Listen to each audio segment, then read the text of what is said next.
Slow down. I don't know what you've been doing or what you feel like you need to do more of, but I would recommend that before you burn out or get to a point where you can't see where you're headed anymore, to just slow down and take a breather, kind of like a checkpoint. Sometimes I wonder for myself, like, I create content, I like to discover more within myself, and I like to, grow in my journey with God, but I find myself truly kind of on a roller coaster. Like, one week I'm really up, like really up, and then the next week I'm like up, and then I'm down a little bit, but not down in the sense of like I'm just sad, don't want to do anything. I'm just inconsistent. And I think a lot of us try or have had and experienced a moment like that. And I think it's just interesting because I feel like a lot of us in life go through the same things, but we're just experiencing it with different people and in different environments. And our perspectives are never the same at all. Everyone has a different perspective. If three of us were lined up and we were viewing an experience for the same time, one person would focus on how loud or soft the music was, one person would focus on the amount of people that were there, and one person would focus on how it made them feel. We just have different focal points and different things that matter to us based off of what happened to us, or based off of the experiences and the way we grew up and the way that we surround ourselves in life. Slowing down allows you to recognize that the tree has a green leaf when it's a completely orange tree. It helps you see the finer details in life, and I think when you're just on go, you can't really see what you're passing. All you really see is the motion blur of how fast you're going. And while it may feel like you're making a lot of progress, maybe in the mix of it, you don't have time to learn how to deal with certain things. And I know that that's been me lately. I've wanted to have such pivotal moments creating podcast episodes and creating some awesome video content. But honestly, I haven't felt inspired. And I know that that has a lot to do with what I do with my day. I'm not going to feel inspired if all I'm doing is, putting in low level efforts and watching March Madness. Like, that's the honest truth. I have to be disciplined enough to dedicate 30 minutes of my day. 30 minutes of 24 hours is absolutely nothing, but it's also more than enough. Then the next person that's doing absolutely nothing. And that next person shouldn't actually be someone you're looking at because you're not running the same race as them. That next person was you yesterday. It's always going to be you versus you. Who you were yesterday, how much you put in yesterday. Are you matching that? Are you going above that? Those are the only two options. Just never go backwards.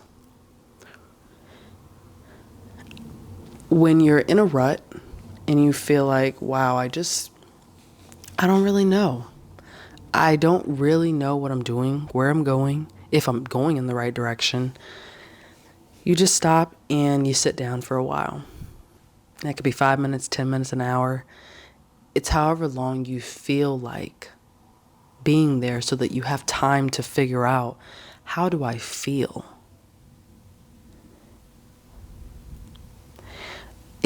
I don't know if any of you guys have experienced this, but I just feel like this year has been such a year of exposure, a year of change and visible change, not where it's like, whoa, I'm very different than I was last year. It's like, no, I'm very different than I was last month. Do you guys feel that way sometimes? I know that this is a podcast, but I really want you guys to ask yourself, like, do I remember kind of how I was operating in February, and it's the end of March heading into April? What's different about me because I feel different? And when you feel different, but you don't know in what aspect, that's when you have to really sit down with yourself and ask yourself 3 questions. 1, am I doing something I love. It may not be the top tier thing. You may not even know what it is you want to do that you love for the rest of your life, but are you just doing something that you don't mind doing if you were not getting paid for it? Second question, who's around me? Do I feel fulfilled? Is my energy being sucked out through the people that are in my life? Not intentionally, but just with the way that they view life. Is that tainting my experience of life? Because sometimes your environment, unintentionally, again, can really shape the way that you view your future, how you view your current reality, and essentially just how you view yourself.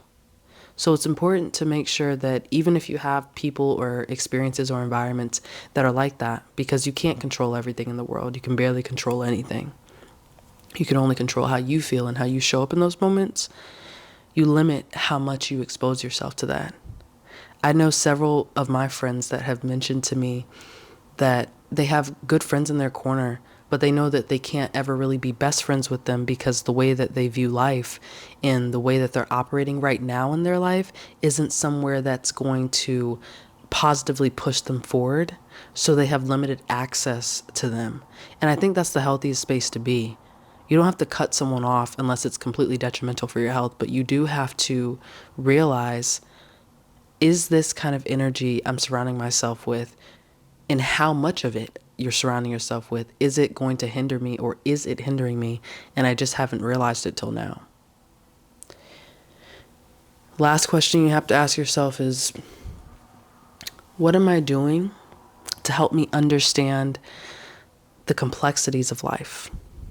I talk often about my foundation being in Christ, and I'll be honest, it has been hard to really see some lights at the end of the tunnel. There have been ways that I've responded that aren't really ways that I've responded before, but they're just ways that I'm responding that I don't like. You know, you can grow and not have had a way that you've acted in the past show up, and it's like, I know I'm better than this. So that's that tricky part of growth where it's like, I know what I'm doing is not who I want to be or how I want to show up as, but I haven't quite mastered how I stop it before it starts.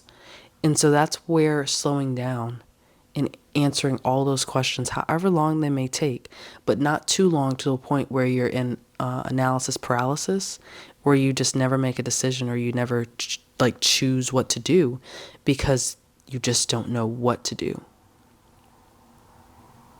The thing about choices is that I don't think you'll ever make the right choice. I think you just make the choice that fits the moment.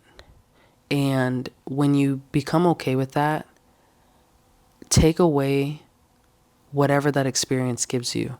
It could give you the best experience possible where it's like, I'm so happy I said yes and I was unsure. Or it could be an experience that lets you know, I'm so happy this happened at this season in my life so that when I really get where I want to go, I know exactly how to handle this type of person, this type of experience. In the midst of slowing down, invite less being more. I think the grandiose, experiences and the grandiose opportunities is what everyone strives for. And I think you should always think big. Life is, God willing, very long to live a mediocre life. But I think the small wins and the small parts of life help you appreciate it more than any big moment or opportunity could, because sometimes those moments have so much in them that you don't get to appreciate what's happening. And if that's you in your life, where in your friendship, in your friend group, you just feel like the oddball out, think, are the friends I'm with and serving my time with, are they kind of keeping me in stagnation? Are they hindering me, or am I growing? If you're thinking about it in a relationship aspect, ask yourself, are me and my partner aligned with where we're trying to go? We may not be going in the same direction, but are we at least on the same path? And I think when that aligns with each other, you'll know in the way that you respond to them and in the way that you respond to yourself and the reflection thereafter. If this is work, your career, I think that's always going to be tricky, because I think if you're not okay with living a mediocre average life, and some people are, and that is totally fine too, but I know I often hear more that people want to leave a legacy, people want to have something to be remembered by.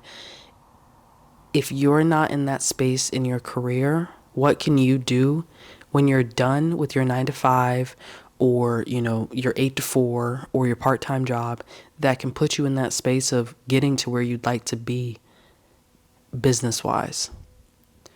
Everyone gets the same 24 hours in the day. Everyone gets the same 86,400 seconds.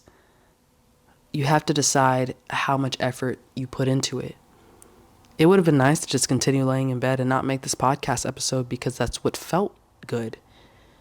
But I would hope that this podcast episode that I just decided to upload, no edits, just straight out of the mic into the feed, I hope that it touches one person's heart to think, where am I at in life? What am I doing? Am I fulfilled? And how can I change it if I'm not? It's not easy. And I don't want you going out here thinking just because you have a few great days, that when you have a couple of challenging ones, that you don't have a handle on your life. Life is meant to be a roller coaster.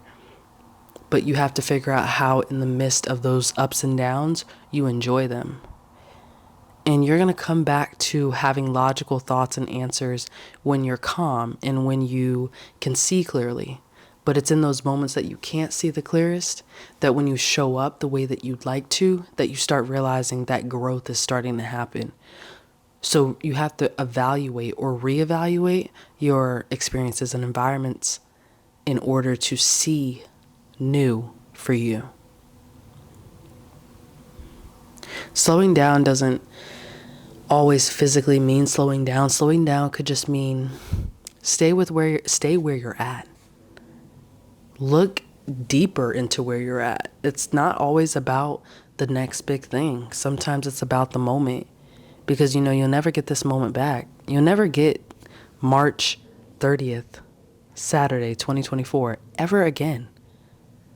This is it. This is the day. And I saw a video earlier that said, procrastination is the arrogance in thinking that God will give you another opportunity tomorrow to do what he gave you today.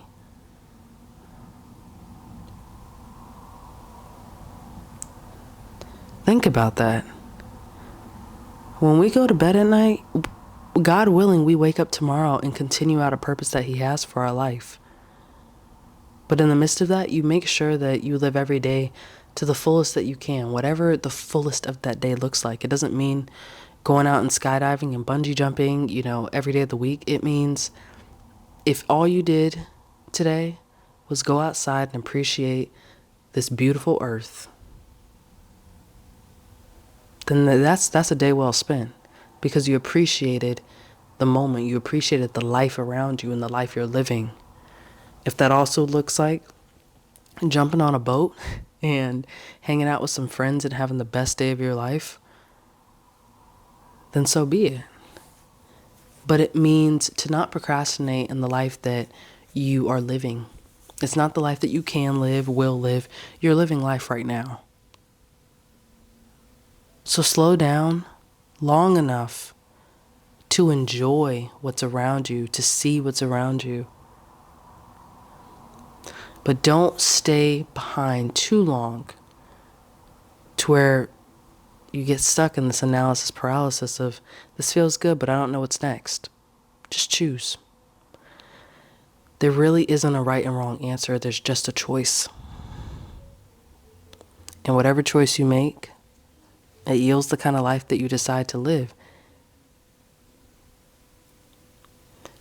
So as we head into the next week, think about something that you're really grateful for. Think about the people in your life, although not perfect, like ourselves aren't perfect. There are many people that don't experience what you have in some way. And to some of y'all, you're saying, well, Thank God they don't, because my situation's not the best.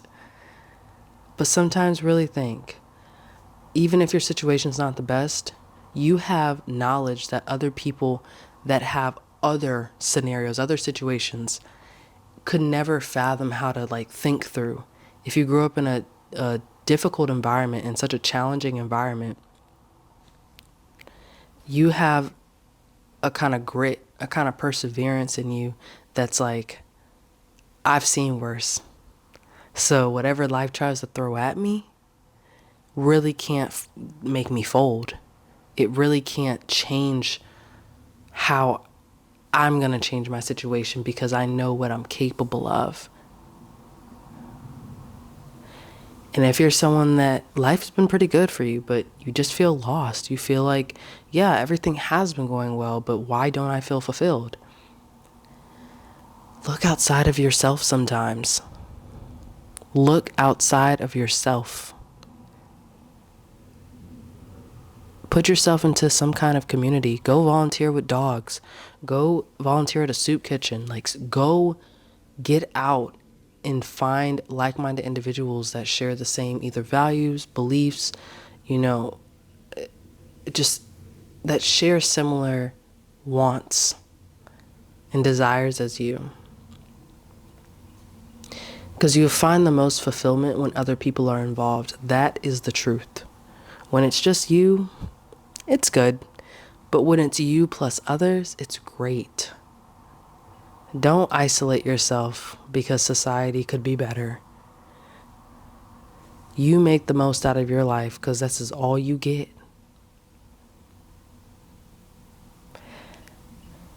I know I kind of came in hot on this, but I really want you guys to slow down and look at the trees bloom.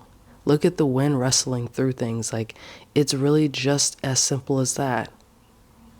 Realize that every day you get, there will never come another one exactly like this. We can't go back in time. So enjoy your moment. Enjoy the moment. Thank you guys for tuning in for another episode of Party of One podcast.